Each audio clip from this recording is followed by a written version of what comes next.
Day 16. Feed my sheep.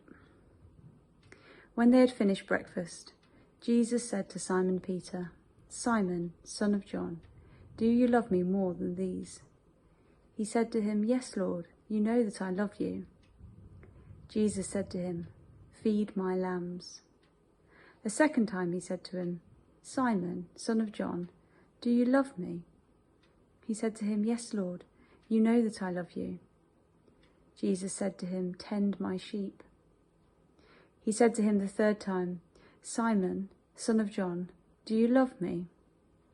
Peter felt hurt because he had said to him the third time, "Do you love me?" And he said to him, "Lord, you know everything. You know that I love you." Jesus said to him, "Feed my sheep. Very truly I tell you, when you were younger, you used to fasten your own belt and to go wherever you wished. But when you grow old, you will stretch out your hands, and someone else will fasten a belt around you and take you where you do not wish to go." He said this to indicate the kind of death by which he would glorify God. After this, he said to him, "Follow me." John 21:15-19. David was an unkempt, poor, single man in his 80s. He had lived in the same house all his life, and since his retirement he had walked the same route every day to buy his paper, milk and other provisions. Each day he walked past a church. It was part of the local scenery, a quaint old building, but it had nothing to do with him.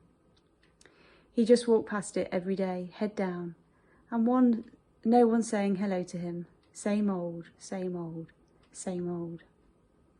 One morning, as he walked past the church, Fred, one of the congregation members, was out in the church garden pruning some of the bushes. "Morning," he called out as David shuffled past. David stopped dead and looked up. "Morning," came the cry again from Fred. David shuffled over to see what Fred was doing. You see, David loved gardening, and he went closer to get a better look at what was going on. Fred and David then began a conversation, sharing stories and telling each other something of their lives. David was then invited into the church for a cup of coffee. This was unheard of. No one ever took notice of David or invited him to anything. 6 months and several cups of coffee later, David was baptized and confirmed. It was a church where testimony was shared on a regular basis, and when it came to his turn, David shuffled up to the front of the church. He took out a piece of paper on which he had put together his words, but then folded it back into his pocket. He stared at the congregation for a while and then said, "Thank you. I walked past this church hundreds of times, knowing that this was not for me. But now I have received love and forgiveness. I am the same but different. I have been changed by love. Now please love each other. Just love." He then made his way back to the font to be baptized. The silence in the church was palpable. The congregation had been met by Jesus. Jesus' challenge to Peter is poignant. Peter has just denied Jesus 3 times and watched his friend die upon the cross. Now Jesus puts Peter on the spot. 3 times Peter is asked, "Do you love me?" And 3 times he answers, "Yes, you know I love you."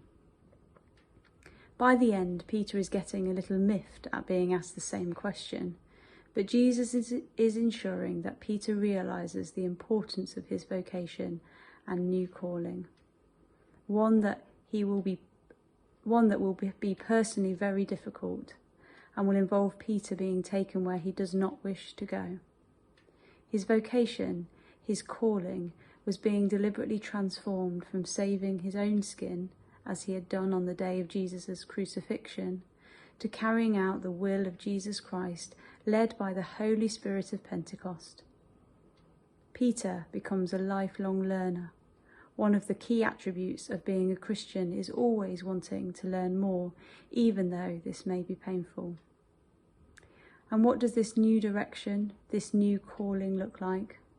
Well, first Jesus says to him, "Feed my lambs."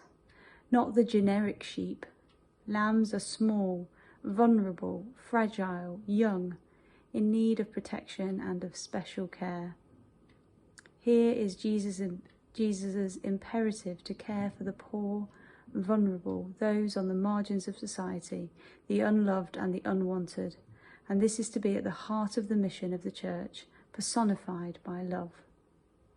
Earlier, Peter had remonstrated with Jesus when it came to his feet being washed. Yet now he is called to wash the feet of the unwanted, the vulnerable and the marginalised.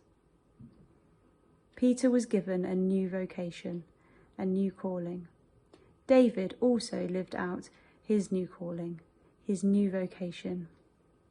Both needed to be lifelong learners, with a heart to understand more of God's